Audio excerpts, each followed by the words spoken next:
You're not waiting until New Year's to get your New Year's resolution and then start doing shit. No, you're gonna start today. Hey everyone, welcome or welcome back to my channel. Thank you so much for clicking on this video. Today, I'm gonna show you how to start your own YouTube channel. I have my pumpkin spice latte here because this year only has 2 months left. You're gonna start doing the stuff that you've been procrastinating on doing now. This video is for you. You always wanted to start a YouTube channel, but you didn't know how or where, or you've been procrastinating because you're lazy or because you're scared. Don't worry, sis. Don't worry, I got you today. Okay, I have everything piled up in one video, and after this video, I want you to log onto your little computer, create your little YouTube channel if you haven't already, and just start or restart with what you've always wanted to do, which is creating a YouTube channel. So I have a lot of tips and stuff I want to tell you guys because I think a lot of people don't know how much work actually goes into your YouTube channel. And I just want to clear things out for you. I'm going to be your I'm going to be your big sister and tell you everything I know. I've been doing YouTube for 7 years, actually even longer than this. But if you look up my channel, you see that I created this channel in 2016, and that's when I started to post videos. I privated most of them now because they're really cringy. But I had 2-3 other channels before this where I posted videos, and I also privated them now. So I've been creating videos my whole life, or like more than half of my life. So I have a lot of things to share. I literally live on YouTube. I grew up on YouTube. I breathe and exhale YouTube. There is not one single hour in my day that goes by where I don't think about YouTube. And also I have 400 videos on this channel right now. So y'all better believe me when I say I know how to film videos and how to do everything about YouTube, okay? So before we start, I just want to say, if you like this video, it would help me a lot if you leave a like and subscribe to my channel, and it would help me a lot with the algorithm. Don't forget to hit the subscribe button. Thank you so much. So cheers. Oh, maybe I shouldn't have put so much lipstick on my lips before filming this video. But anyway, let's get started with my tips. What is the best time to start a YouTube channel? The best time, as you might have guessed, is right now. And I know everyone says this. The best time to start was tomorrow. The next best time is to start today. As cheesy as this sounds, it's true. You probably wanted to start a YouTube channel 5 years ago, 10 years ago, and you didn't do it. That's why you're on this video right now. And I'm telling you, if you're not going to start it, in 5 years, you're going to look back onto this exact moment and you're going to regret it again. Do you want to live your life in regret? I don't think you want to. So you better start now. But maybe you already know that. But somehow you still have a mental blockage. Something inside you is blocking you from actually starting this. Now, I really suggest you to go deep within your mind. Just really think about what exactly your fear is. But don't worry, I'm already one step ahead of you. If you don't know what your fear is, I'm going to tell you. Your fear probably is the fear of being seen. Am I right? You're scared of judgment. You're scared of being seen. You're scared people are going to see it and make fun of you and laugh at you. Now let me tell you this. Do you want to be a YouTuber or not? Do you want to be a YouTuber? Yes? Well, then people are always going to make fun of you. Eventually, if you have a big channel, someone in your high school, in your school, university, whatever you are, work, will find your channel and they're going to laugh about you. It does not matter. And yes, it's like probably easier to be laughed at when you have 100,000 subscribers than when you have 10 subscribers. But I'm going to tell you, nothing's going to change. Okay? The people who want to laugh at you, they will laugh at you. Especially if you're starting out, there's so many people making fun of you because your content is not good, you don't really have followers. So people are going to laugh at you and be like, she wants to be an influencer, she wants to be a YouTuber, how funny is that? Well, who does she think she is? Trust me, people did that to me too. I'm telling you, people literally made fun of me my entire life for just looking the way that I look because I dyed my hair red in school. Not one day passed by where I thought, I'm going to dye my hair back to black. No, because I thought these people, they don't have taste. They don't know that my red hair looks freaking good. Did I change my hair for that? No. Become confident in your decision and become confident in what you want to do. Be true to yourself. If you know you want to start this channel and it's really burning deeply inside you and we really want to do it, and when people make fun of you, if you're confident in your choices and you are so happy that you started this channel, it will not get to you. Because you know what you're going to see? You're going to see these people making fun of you because they wish they would be like you. They wish they had the guts to start a channel. They wish they had the guts to put themselves out there being seen by so many people. But they don't. That's why they bring you down to make them feel better. Because they probably failed in their life. And if they haven't already, they will. Trust me, trust me. But also, of course, I understand your fear. Totally, I was the same. That's why I would suggest you just block everyone from your school. So YouTube, it's a little bit hard because you don't know their YouTube channels and whatever. But also it's like kind of hard to be seen on YouTube unless you blew up. But then also when you blow up, people will see it anyway. So it's like whatever. But if you have an Instagram account that you want to connect to your YouTube channel, just block everyone from your school. Make a new Instagram account, block everyone from your school. Don't connect your phone number to it or anything. Just block them so no one will find you. That's what I did. And then eventually, maybe 2 years, they found me, but then I was not in school anymore, so I didn't care. Maybe you don't even fear being seen. You fear the failure. But let me tell you something. Prepare to fail, because I'm sorry. This maybe not sound so motivational. Most people who start a YouTube channel, their first videos won't do anything. If you're lucky, if you're one of those people who post one video and they blow up, good for you, but you're probably not on this video right now. But that possibility is there. I'm not saying it's impossible. I'm the last person to tell you something is impossible because I'm literally delusional. So if you think you're going to post one video and you're going to blow up, please think that. Please be in that mindset because that's great. But I'm telling you, if you come back and you're like, Nikki, my first video didn't blow up. Well, I'm telling you, the chances are your first video might not blow up. For chances are your first 10, 100 videos might not blow up. It's the way it is. I mean, look at me. I have 400 videos on this channel. I'm averaging around like 500, 600 views on my videos. And do I cry every day? Sometimes. But the most important thing is I still keep going. I still keep posting. I still keep making videos because I know eventually one day it will pay off. And if it doesn't, okay, my world doesn't go under, but it kind of does. So one day it will take off. Just be delusional. One day it will work out. The beauty of failing is that we learn from our failures, even though I think no video is a failure because everything is a work of art and art is never a failure. If your videos, if they flop, just do it better on your next video. Honestly, take time to really improve because imagine this, one day you blow up and then it's hard to keep the audience engaged. It's hard to keep that momentum. If you build yourself over months, over a very long period of time, you have an established routine, you have an established style, you know everything. And then once you blew up, you're able to keep that momentum. So don't worry about blowing up or if your videos fail. Just keep posting and keep learning. If you've been procrastinating on this for so long, like making all the excuses like I'm still in school, I'm gonna finish my university, I'm gonna move out of my parents' house first, blah, blah, blah. I'm gonna do all these things first so I can start a YouTube channel. No, please just start it. Please, you're gonna practice a lot by just filming and editing and uploading videos. So please just start it, okay? Also, another thing that I would suggest is to not look at your analytics. It's like funny that I say this because I literally refresh my YouTube studio every hour, but it's not really good if you have nothing going on in your channel because like nothing will really happen in your analytics. Like it's good to go in once in a while and check your analytics and see why some videos perform better. You know what I mean? But if you're just starting out, please, for the life of me, do not look at your numbers. Don't even download that YouTube Studio app. If you don't know what that is, better. Don't look at it. Upload what you truly enjoy. And then eventually, if you have more data, if you've been doing it, if you uploaded 20, 30, 50 videos, you can look at your analytics. Don't upload one video and start looking at your analytics unless it blows up. Then please look at your analytics. So the next thing is, what kind of videos do you want to do? I know everyone talks about niche, and everyone who talks about niche says that everyone talks about niche. So it's an ever-growing cycle that everyone talks about niches. So you're going to talk about niches, but then you're going to say that everyone talks about niches. So everyone talks about niches. But anyway, we're not going to get into that. So I have two things for you. First of all, if you have a topic that you're really interested in, that you love, and that you only want to make videos about that. Let's say you're a makeup artist or you just really love makeup and you want to only do makeup stuff. Then do a makeup channel and niche down on doing makeup stuff. But mind you, it is hard to switch your niches.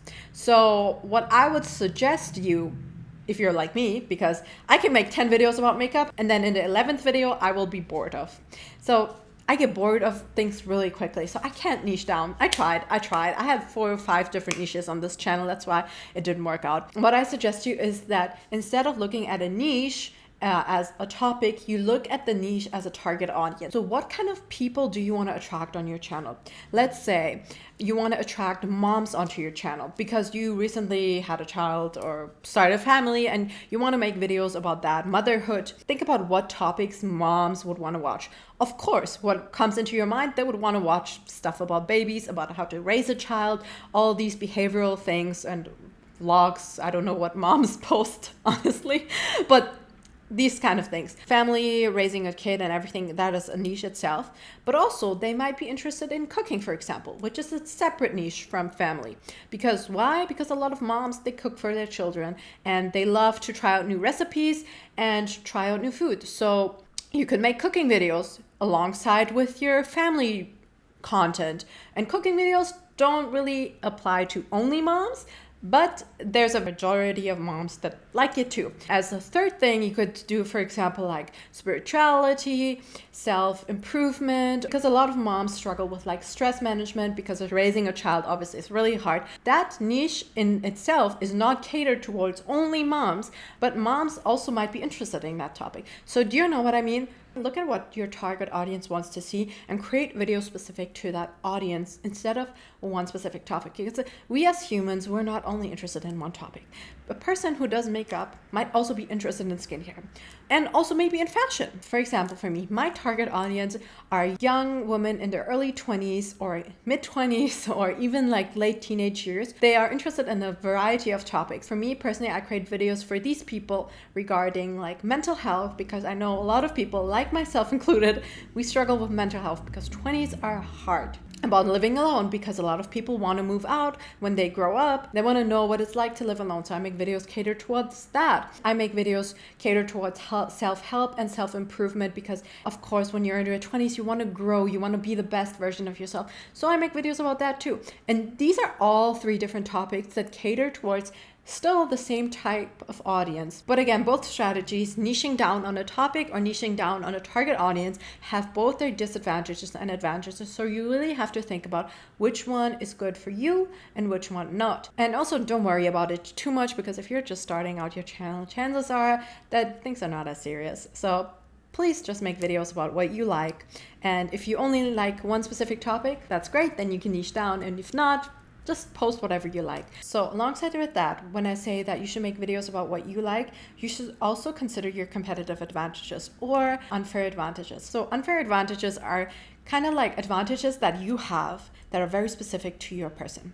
For example, I created this video rating and reviewing all my black gel pens. My unfair advantage was that I had a shit ton of stationery, and I am a stationery freak. I studied so much in university that I can exactly tell you how each pen worked for me because I used so many pens. I also made this video about how I've never been in a relationship my entire life, and this one got a lot of views because I took my unfair advantage, which is me being single for my entire life, and I put it into a video.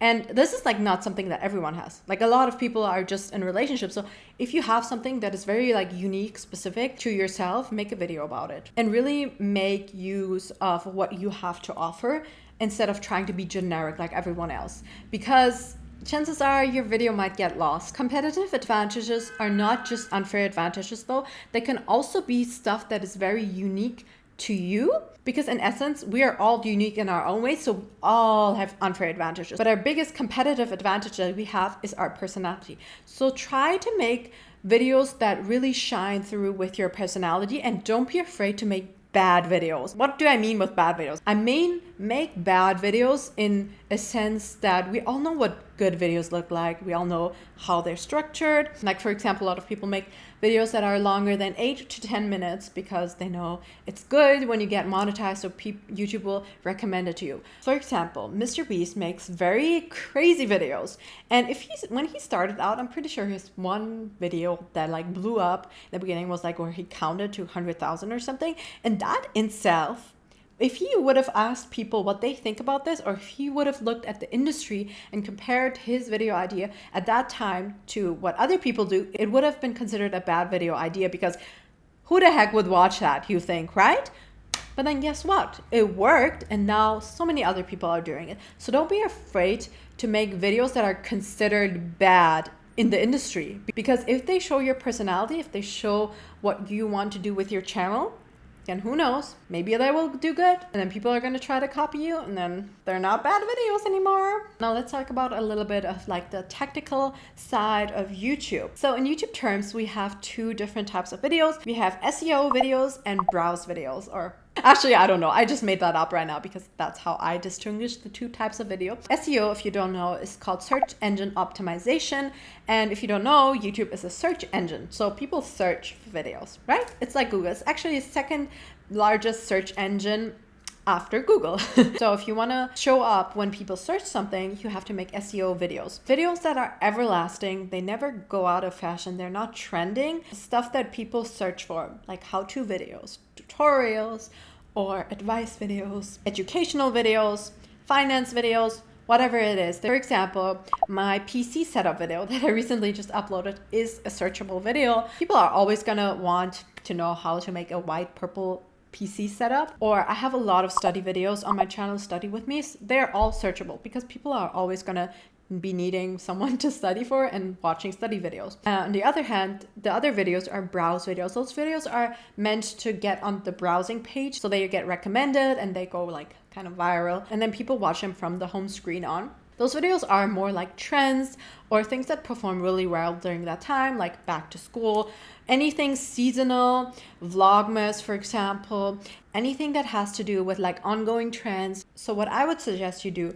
is to make a mixture of both, like searchable content and browsable content. I would focus more on searchable content because that's like a little bit of an easier way to grow if you don't have an established audience, because people are gonna look at what you have to say because they're searching for that topic, and then eventually you can lead them on to like more browsable videos like vlogs, because they're gonna like your personality from the SEO videos they see. So they're gonna go to your other videos that are more like personal to you or more like trendy. But of course, it's obviously up to you. I'm just saying what I think works. But I would definitely not do only browsable videos because those are really hard to grow, especially if you're doing vlogs. Really, really hard to grow if you don't have an established audience.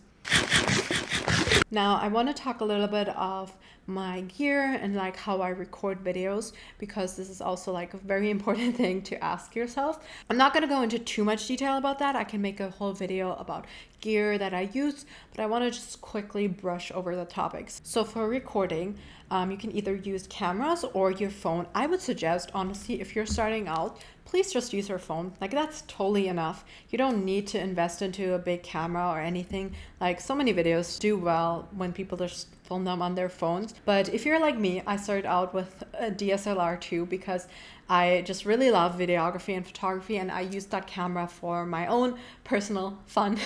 So I have always been filming my YouTube videos on cameras, but that's honestly just me. So I have this camera, and I would recommend this if you're like a beginner and you don't know anything about videography and how to make videos. Like, this is a great camera, especially if you're doing vlogs, because you can put this camera everywhere. You can take it everywhere with you. Mine is a little bit broken, so it looks like this, but you're gonna just like flip the screen and look at yourself. This is great. This is the Canon G7X Mark II. You can also take really great pictures with this if you're into that. Other than that, I started out with a Canon 700D. I wouldn't recommend getting it now. I bought this in 2014 when it was the best camera and at that time, but right now there's tons of other cameras that are good, like the one that I'm using right now to film this video. This is the Canon EOS 50D, which is a great camera because it has the Canon EF lenses, I believe, and those are like very small and compact, which I like because right now I'm using a wide angle lens. Okay, this is getting a little bit technical. So if you want me to make a whole video about gears, I can do that too. Let me know in the comments down below. But yeah, these are the three cameras that I use. As for microphone, you don't really need a microphone. Like, the camera audio or the phone audio is perfectly fine. But if you want to upgrade, you can get a microphone. Right now, I'm using a microphone, the Blue Yeti microphone, just a normal one. Or if you want to have better sound quality, but you don't want to invest into into a mic, you can also just do voice recordings on your phone and match up the voice recordings with the camera picture, and then it will give you an even better audio. So if you do like a lot of sit down and talk videos, I would suggest you do that. There's also some lights that you can get, but I would suggest, honestly, the best thing you can do is just use natural light. Right now I'm using 3 different lights, but that's because I live in Germany and it's always gray and gloomy here. I will link the lights that I use down below as well, but I wouldn't bother too much with this, especially if you're starting out. Natural light is always the best light. Even now that I have all these lights, I always try to use natural light as much as possible. For editing, I would suggest, of course, starting out with a free editing program to dabble a little bit into it. If you're a completely beginner on editing, then definitely make sure to watch videos on how to edit. I honestly don't even remember the time that I didn't know how to edit videos, because I've been editing videos my whole life that I can remember. I started editing videos when I was 9 or 10, I believe, on like very shitty softwares, but now I know how to edit. There's a lot of free softwares nowadays that are very good. I know DaVinci, I think that's what it's called. I used iMovie, that was also really good if you have a Mac. If you don't, CapCut is really nice as well. You can have CapCut on your phone and on your desktop as well, and I always use CapCut to edit on my phone. It's seriously a great app. You can do a lot of things with it. If you want to invest into a little bit better stuff, but I wouldn't recommend doing that in the beginning, especially if you don't know how to edit, you can get Final Cut Pro or Premiere Pro. I have both of them, but also just because I really love editing and I invested in those too. But yeah, I don't really use Final Cut Pro anymore. I use Adobe Premiere Pro. I'm an Adobe girl. If you want to use music in your videos, they have to be royalty free or copyright free, because otherwise you're going to get a copyright strike and then your video might be taken down. In the worst case. We don't want to go into that, so use copyright-free music. YouTube has a great selection in their audio library on music or sound effects that you can download, and I personally use a lot of their music and sound effects from there. If you want to expand a little further, you can use Hello Thematic. That's the website that I use for my music. It's a great website. If you have the free license, you can download a lot of music. If you pay a little bit, I think you can get more music, but I always use the free license. It has always worked for me. They have a lot of music on there. The website is a little bit buggy though sometimes, and it's kind of annoying, but I mean, it works. So there's nothing to complain. Then moving on to thumbnails and titles. So I can also, once again, make a whole ass video about how to make a good thumbnail, but you have to have a good thumbnail to make people click on it. If the thumbnail is not good, people are not gonna even click on your video, and even if your video is good, they won't even have the chance to watch your beautifully made video if they don't click on the video. Have a thumbnail and a title that are descriptive and matching. Do not do clickbait. I think you can even get banned for doing that. Please don't. There's a lot of different styles on how you can make thumbnails. Really depends on what your target audience is. I would suggest looking at similar creators that are making videos that you like and look at how their thumbnails look, and then try to recreate it a little bit. Of course, putting in your own twist. Do not copy anyone's thumbnail or title exactly. So anyway, apps that I use to make my thumbnails are, I use Lightroom to first edit my videos, then I use PixArt to make a collage, and then I use Fonto to put in the text, and then I use that other app. I forgot what it's called. Wait a second. Procreate. I use Procreate for any doodles, drawings, or sometimes I even write the title myself if I don't want to use calligraphy or something. So it really depends what you want to do. But yeah, I can make a whole video about how I make my thumbnails if you're interested. What I would also suggest is that you have other socials as well. So Instagram or TikTok are really great for that. I think Instagram is a little hard to grow, but you can definitely engage with your audience very well on Instagram stories, or just posting pictures of yourself, of your life, and also just promoting whenever you post a new video on your stories. On TikTok, that is like great for growing and then bringing people from TikTok onto your YouTube channel. So if you post videos on TikTok that are consistent with what you want to post on YouTube, then chances are really high that people will convert from TikTok to YouTube as well. And by the way, you can do that on Instagram Reels too. Though I feel like Instagram Reels is more about like aesthetic and not really like relatable stuff. Oh, my dog wants to say hi. Everyone, this is my dog Cleo, and she's a little ADHD dog because she always wants my attention. And right now she was jumping at me because I was filming a video and not giving her the attention. Isn't that right? Okay, so we talked a lot in this video, but we're not done yet. Only almost. So let's say you edited, you did your thumbnail, you did your title, and now you want to publish your video. But somehow you're still scared. Please rewatch this video if you're still scared. No, but for real, if you're scared and you've done all this already, please do not delete your video or do not publish it. Please just publish it. And then if it doesn't go well, you'll just do it better on your next video. If it goes well, you're gonna be so happy that you took the leap. Even if it doesn't go well, you can be proud of yourself that you took the time and effort to create a title, a thumbnail, and edit and film the whole ass video. You did all that. That's like great work. Like really, I'm really proud of you, okay? Nothing can go wrong. And let me tell you this, would you rather fail and go back to the position where you were before than not do anything and just stay in the position that you were before? Because the worst thing that can happen to you is that you just go back to the same place you were before. YouTube is not like a business. I mean, it is kind of, but it's not like an investment, which is also not true. But it's not like a stock that you buy. You're not investing 10K in this video and then if it flops you lose the 10K. You're only investing your time, and you cannot go wrong with investing your time, because even if it doesn't perform well in like analytics, you still learned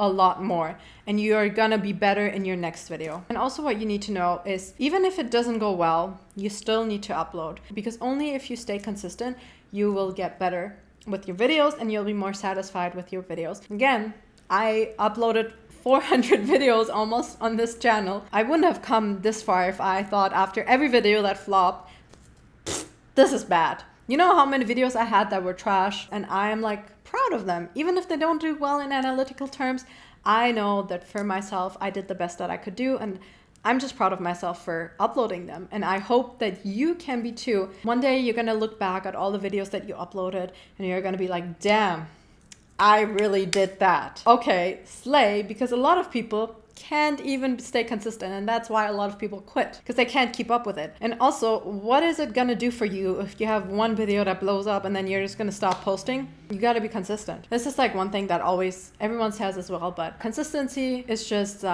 where you find the biggest improvements. So that was a lot of talking, guys. I hope this video helped you out in your journey, and I wish you the best I can. And I am like so proud of you that you watched this video up until the end. Also really grateful for you. Thank you so much. You're helping me a lot. And comment down below with your channel and what type of content you do. I can reply to your comments and wish you the best in person, not just me saying it through the screen, but actually typing a little comment to you. I know how intimidating and how scary it can be to start a YouTube channel, and how you feel like a little loser when your videos don't do well. Because trust me, I still feel like a loser sometimes. You know, we're all in this together. I hope I could help you a little bit from one YouTuber to another, because you're also a YouTuber now after my whole compact course of how to start a YouTube channel. And what do YouTubers do? They upload on YouTube. So yeah, I hope you make videos that are fun to you, that you love, and that you fall in love with creating and fall in love with the journey. And YouTube is honestly my favorite platform. You're gonna come back to this video and you're gonna be like, thanks, Nikki. I'm a YouTuber now. Yes, yes, queen. Okay, thank you so much. Good luck. I wish you the best. Thank you so much. I'll catch you in my next video. Bye bye. See you soon.